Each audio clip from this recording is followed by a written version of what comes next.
पर सोनिया गांधी जो है ना, आंखों में पट्टी पुत्र मोह की बांध करके बैठी हुई है। और इस चक्कर में सोनिया गांधी ने अपने परिवार का भी, अपनी पार्टी का भी और इस देश का भी हर एक का बुरा किया है और पार्टी का तो सर्वनाश कर दिया है। पॉलिटिकल बैंक करप्सी हो रखी है कांग्रेस पार्टी के अंदर, कोई लीडर वहां बचा नहीं है। इनके जितने भी प्रदेश अध्यक्ष थे, चाहे आप त्रिपुरा का देख लो, झारखंड का प्रदेश अध्यक्ष देख लो, बिहार में देख लो, आप जहां भी देखो वो सारे के सारे इनको छोड़ के या तो किसी दूसरी पार्टी को ज्वाइन कर चुके हैं या उन्होंने खुद की अपनी पार्टी खड़ी कर दी है। अब रेस के घोड़ों के आगे तुम एक गधा बांध दोगे तो जो घोड़े हैं रेस करने वाले, रेसिंग हॉर्स, वो फ्रस्ट्रेट ही होंगे ना, क्योंकि गधा तो अपने दिमाग से अपने हिसाब से चलेगा।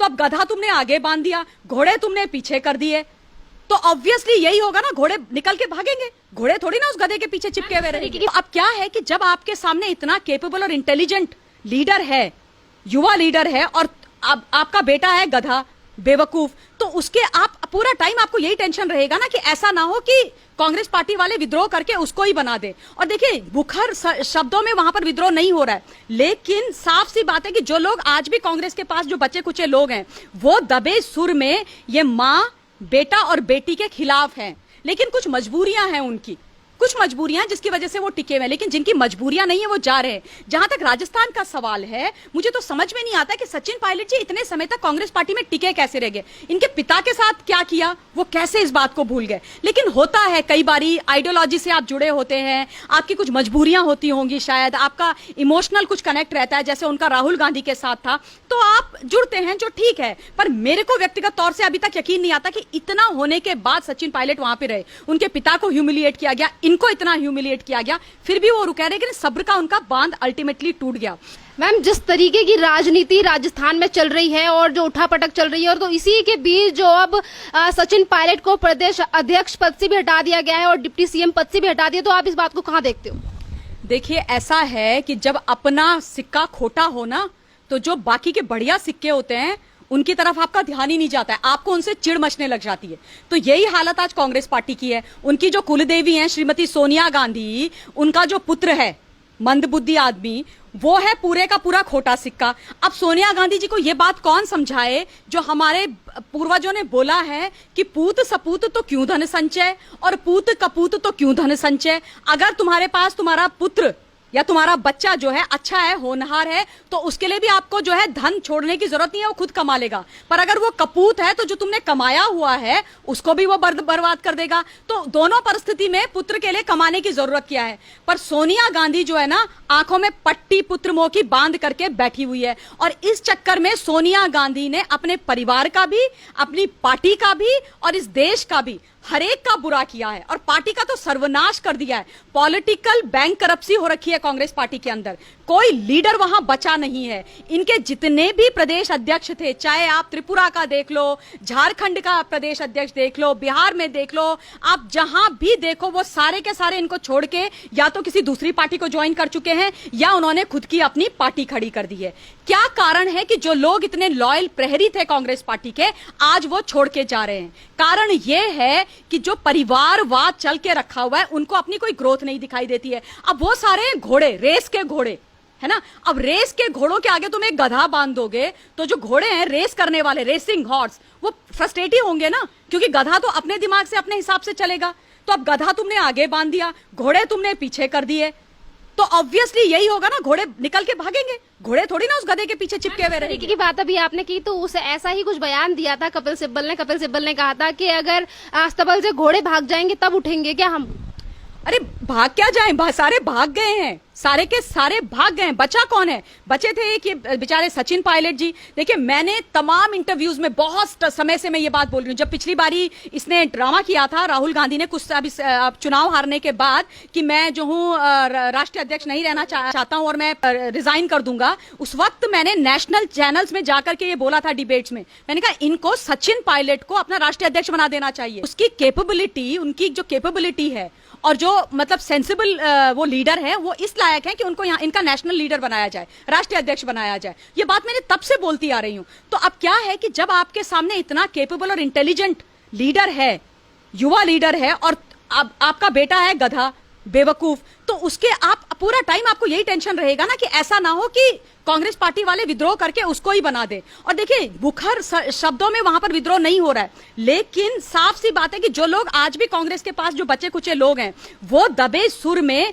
ये मां बेटा और बेटी के खिलाफ हैं। लेकिन कुछ मजबूरियां हैं उनकी, कुछ मजबूरियां जिसकी वजह से वो टिके हुए हैं, लेकिन जिनकी मजबूरियां नहीं है वो जा रहे हैं। जहां तक राजस्थान का सवाल है, मुझे तो समझ में नहीं आता कि सचिन पायलट जी इतने समय तक कांग्रेस पार्टी में टिके कैसे रह गए। इनके पिता के साथ क्या किया वो कैसे इस बात को भूल गए। लेकिन होता है कई बारी, आइडियोलॉजी से आप जुड़े होते हैं, आपकी कुछ मजबूरियां होती होंगी, शायद आपका इमोशनल कुछ कनेक्ट रहता है, जैसे उनका राहुल गांधी के साथ था, तो आप जुड़ते हैं, जो ठीक है। पर मेरे को व्यक्तिगत तौर से अभी तक यकीन नहीं आता कि इतना होने के बाद सचिन पायलट वहां पे रहे। उनके पिता को ह्यूमिलिएट किया गया, इनको इतना ह्यूमिलिएट किया गया, फिर भी वो रुके रहे। लेकिन सब्र का उनका बांध अल्टीमेटली टूट गया। 2013 का इलेक्शन और उसके रिजल्ट में हिंदुस्तान को आज याद दिला देना चाहती हूं। क्या हुआ था, उससे पहले अशोक गहलोत जी की वहां पर सरकार थी, उसके बाद उनके नेतृत्व में 2013 के चुनाव लड़े गए राजस्थान में विधानसभा के, और उसके बाद ये पार्टी जो है सिमट के रह गई 21 सीटों में।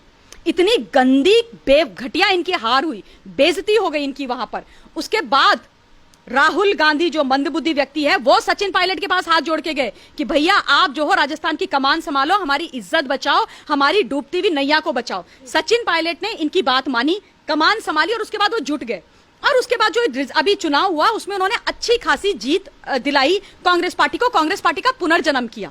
तो जिस व्यक्ति ने तुम्हारी पार्टी के लिए इतना किया, तुम्हें वहां पर ला करके खड़ा कर दिया, तुमने उसको दूध में से मक्खी की तरह निकाल के फेंक दिया, उसको तुम्हें मुख्यमंत्री बनाना चाहिए था, तुमने उसको डिप्टी सीएम बना दिया। उनको जो यहां तक यह हालत हो गई कि शपथ ग्रहण में अपनी कुर्सी लगवाने के लिए उनको लड़ाई लड़नी पड़ी। आप सोचिए, वो नेता जिसके पास तुम एक बार हाथ जोड़ के गए थे जब तुम्हारी हालत खराब हो गई थी, तुम पॉलिटिकली बैंक करप्ट हो गए थे राजस्थान के अंदर, जब उसने तुम्हें बचाया तुमने उसको ही बाहर निकाल के फेंक दिया। ये इनका डीएनए है, ये इनकी सच्चाई है श्रेयन।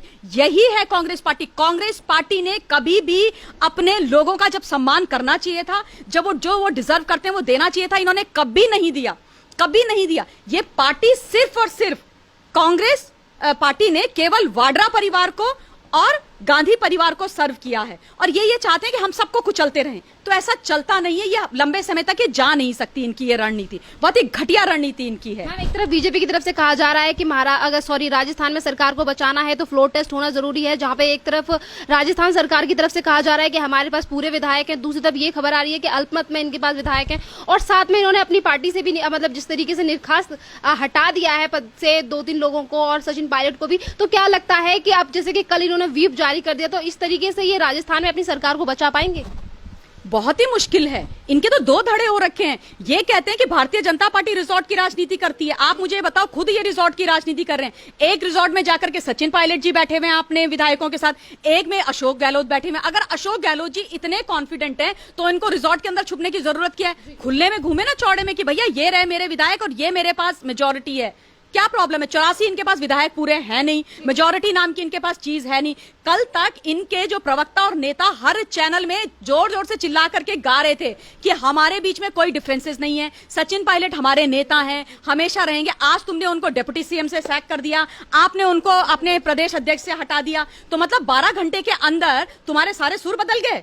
तुम्हारी सच्चाई, तुम्हारी औकात, तुम्हारी हैसियत तुमने दोबारा से दिखा दी। कल तक तो सचिन पायलट तुम्हारे लिए बड़े आदरणीय और सम्माननीय। एक और रणदीप सुरजेवाला से पूछा जाता है कि आप जिस तरीके का कदम आज कांग्रेस पार्टी की तरफ से उठाया गया है तो आप इससे खुश हैं? तो उस पर रणदीप सुरजेवाला एक इंटरव्यू में ये कहते हैं कि ये जो कदम आज उठाया गया है सरकार की तरफ से और ये जो सचिन पायलट को अलग कर दिया गया है, पदों से हटा दिया गया है, इसको लेकर हम भी खुश नहीं है। पर जो अभी 3-4 महीनों से यानी कि 6 महीनों से जो लगातार उनका व्यवहार था उसकी वजह से हमने ये कदम उठाया।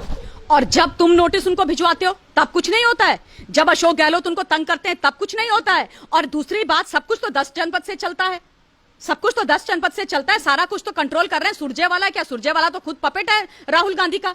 राहुल गांधी जो बोलता है, अगर राहुल गांधी बोलेगा भैया अभी बोल दे कि रात हो गई तो रात हो गई, सुरजेवाला बैठ जाओ तो सुरजेवाला बैठ जाए, खड़े हो जाओ तो खड़े हो जाए, तो वो तो वही बोलेंगे जो 10 जनपद राहुल गांधी और मैडम प्रियंका वाड्रा बोलती हैं। और वो बोलेंगे क्या? अगर इनको बचाना होता सचिन पायलट को तो ये कल से सचिन पायलट से बात करते। एक फोन इन तीनों में से किसी ने किया नहीं है, ना सोनिया गांधी जी ने किया, ना राहुल ने, ना प्रियंका ने। तुम प्रियंका ने कोशिश की थी मैं बात करने की।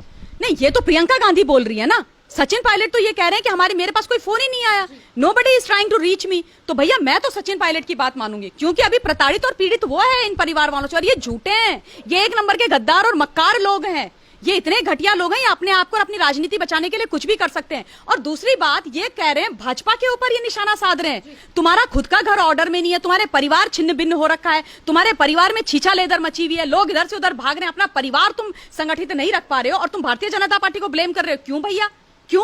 तुम कह रहे हो वो हॉर्स ट्रेडिंग कर रहे हैं, झूठे मक्कार लोग, इतिहास तुम्हारा हॉर्स ट्रेडिंग का है। एक चीज और याद दिला देना चाहती हूं इन लोगों को, इतिहास तो ये पढ़ते नहीं है, स्टूडेंट पढ़े लिखे ये है नहीं, बस अंग्रेजी सीख ली इन्होंने, 4 अंग्रेजी के शब्द बोलने, ये सोचते हैं बड़े पढ़े लिखे हैं। देखिए इस देश के अंदर हॉर्स ट्रेडिंग का जन्म जो है इंदिरा जी ने किया, और कांग्रेस और क्या ये गांधी परिवार ने किया था। इंदिरा जी जब 12 नवंबर 1969 में पार्टी विरोधी गतिविधियों के लिए उनको 12 नवंबर 1969 को पार्टी से एक्सपेल कर दिया गया था, पार्टी से निकाल दिया गया था। मोरारजी देसाई, माननीय मोरारजी देसाई थे, कामराज जी थे उस वक्त, उन्होंने निकाला। तो इन्होंने क्या किया, इंदिरा गांधी ने उनके ही खिलाफ, कांग्रेस ओ पार्टी होती थी और कांग्रेस आई बना दी। अब कांग्रेस आई कैसे बनाई इन्होंने, कांग्रेस ओ से नेता पोच किए, मंत्री सारे लोग पोच करके कांग्रेस आई में लेकर के आई। हॉर्स ट्रेडिंग की प्रोडक्ट है ये, कांग्रेस आई हॉर्स ट्रेडिंग का प्रोडक्ट है।